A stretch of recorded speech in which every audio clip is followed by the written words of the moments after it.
একটা inflammatory arthritis যেখানে আমাদের স্পাইন পুরোপুরি ইফেক্ট হচ্ছে। এটা স্টার্ট হচ্ছে আমাদের স্যাক্রোইলিয়াক জয়েন্ট থেকে, তারপর আস্তে আস্তে আমাদের পুরো স্পাইনটাকে অ্যাটাক করছে।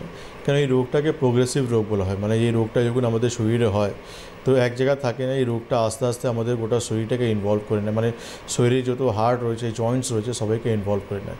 অ্যাঙ্কিলোজিং স্পন্ডিলোসিস একটা সব থেকে আমরা প্রত্যেক দিন কিছু না কিছু আর্থ্রাইটিস নিয়ে আমরা ডিসকাশন করি এখানে, কিন্তু তার মধ্যে আমরা দেখি অ্যাঙ্কিলোজিং হচ্ছে সবথেকে টাফ আর টিপিক্যাল একটা এমন রোগ যাকে প্রপার ট্রিটমেন্ট না করলে গোটা শরীরটাকে ইনভলভ করে নেয়। এবং আজকের বিষয় এমন একটি বিষয় নিয়ে যখন আমরা পথ চলেছি, তখন বলবো যারা ওপারে দর্শক বন্ধু রয়েছেন তাদের অনেক প্রশ্ন থাকতে পারে, সে কারণেই আমরা রয়েছি সঙ্গে। ফোন নাম্বার টিভি স্ক্রিনে যাচ্ছে, সেই নাম্বারে ফোন করুন। আপনার প্রশ্ন থাকতে পারে, হয়তো আপনার কিংবা আপনার ফ্যামিলি অনেকে রয়েছেন এইরকমই একটা সমস্যার সম্মুখীন হয়ে আছেন। আয়ুর্বেদায় কতটা আপনি উপকার পেতে পারেন, কোন স্টেজ থেকে আপনি সুস্থ হয়ে উঠতে পারেন, সবটাই অবশ্যই বলবেন। ডক্টর রয়েছেন আমাদের সঙ্গে। আজকে বিশেষ পর্বের আলোচনা কিন্তু চলছে অ্যানকাইলোজিং স্পন্ডাইলোসিস। যখনই এই কথাটা মাথায় আসে, এটা কিন্তু একটা বাম্বু লাইক স্পাইনের স্ট্রাকচার হয়ে যায়, যে ক্ষেত্রে মানুষ খুব আড়ষ্ট একটা ফিল করে শরীরে, এবং এটা যখনই মানুষ অ্যাফেক্টেড হচ্ছেন সেই থেকে খুব পীড়াদায়ক একটা ব্যাধি। তো এর কারণ কি হয়? দেখুন, প্রথম বলবো যে অ্যাঙ্কিলোজিং স্পন্ডিলাইসিসে বাম্বু স্পাইন স্টার্টিংয়ে হয় না। এই প্রবলেমটা যখন আমাদের স্যাক্রোইলিয়াক জয়েন্ট থেকে স্টার্ট হয়, আমাদের ভার্টিব্রা কিন্তু নর্মাল থাকে। এটা যখন আনট্রিটেড অবস্থায় থাকে বা শুধু মানুষ পেন কিলার বা স্টেরয়েড উপর চলে যায়, তখন আলটিমেটলি আস্তে আস্তে যে গ্যাপিংগুলো থাকে সেটা ক্যালসিফাইড হয়ে যায়। তখন লাস্ট স্টেজে আমরা দেখি যে পেশেন্টের পুরো স্পাইনটাই কিন্তু বাম্বু স্পাইন হয়ে গেছে, একটা বাঁশের মতন হয়ে গেছে, মানে মাঝখানে কোনো গ্যাপই নেই। এর কারণ আমাদের আয়ুর্বেদ যেটা বলছে ওটা হচ্ছে আমাদের এর আস্থি মজ্জাগত বাত রোগ আয়ুর্বেদে বলা হয়। তো আমাদের শরীরে যখন বাতগুলো ডিসব্যালেন্স হচ্ছে, বাত আমাদের শরীরে গিয়ে বাত আস্থি আর মজ্জাকে যখন ডিস্ট্রাক্ট করছে, তখন গিয়ে আমাদের এই শরীরটা রোগ তৈরি হচ্ছে। তো বাত হওয়ার অনেক কিছু কারণ আছে আমাদের শরীরে, লাইফস্টাইল, আমাদের খানপান, আমাদের ইনঅ্যাক্টিভিটি সারাদিনে, সেখানে দেখা যায় যে অ্যাঙ্কিলোজিং স্পন্ডিলোসিস মতন একটা রোগ আমাদের শরীরে চলে আসছে।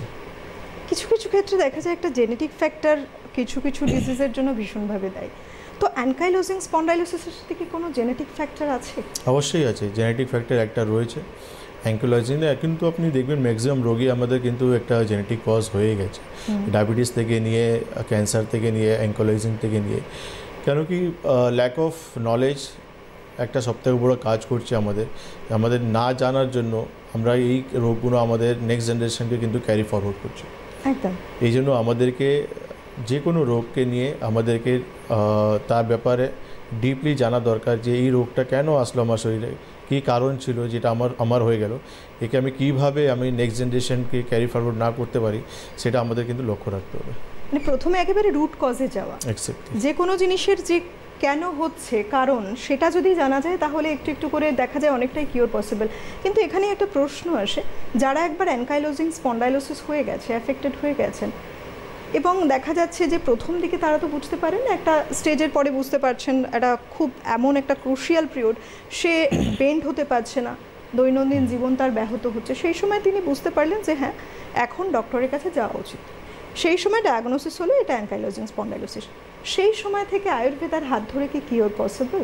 100%। আপনি যখন দেখছেন আপনার স্যাক্রোইলিয়াক জয়েন্ট থেকে পেন স্টার্ট হচ্ছে, আপনার চোখ লাল হয়ে যাচ্ছে, আপনি নিঃশ্বাস নিতে পারছেন না, উঠা বসা করতে গেলে আপনার কোমর স্টিফ হয়ে যাচ্ছে, দেখছেন আপনি হালকা স্লাইটলি ফরওয়ার্ড ব্যান্ডিং হয়ে যাচ্ছেন আপনি। দেখুন, আয়ুর্বেদ সবসময় একটাই কথা বলে, রুট কজ থেকে ট্রিটমেন্ট। কেন রুট কজ থেকে আপনি যখন ট্রিটমেন্ট করবেন, যে কোনো রোগ থেকে আপনি ইজিলি বেরিয়ে চলে আসতে পারেন।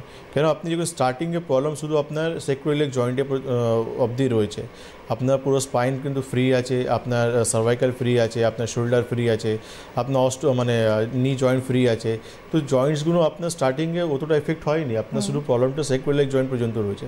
তো আপনি ওখানে এমন চিকিৎসা দরকার যে রোগটা ওখানে অ্যারেস্ট হয়ে ওখান থেকে ক্লিয়ার হোক, না কি পুরো বডিতে স্প্রেড করুক। কেন কি মানুষ খুব তাড়াতাড়ি নিজের কষ্ট থেকে বেরিয়ে যাওয়ার জন্য পেন কিলার হাত ধরে নেয়, যেটা কিন্তু আমাদের আলটিমেটলি এই রোগটাকে অ্যাডভান্স পর্যন্ত নিয়ে যাওয়ার একটা সবথেকে ডেঞ্জারাস জায়গা হয়ে যায়। একদম।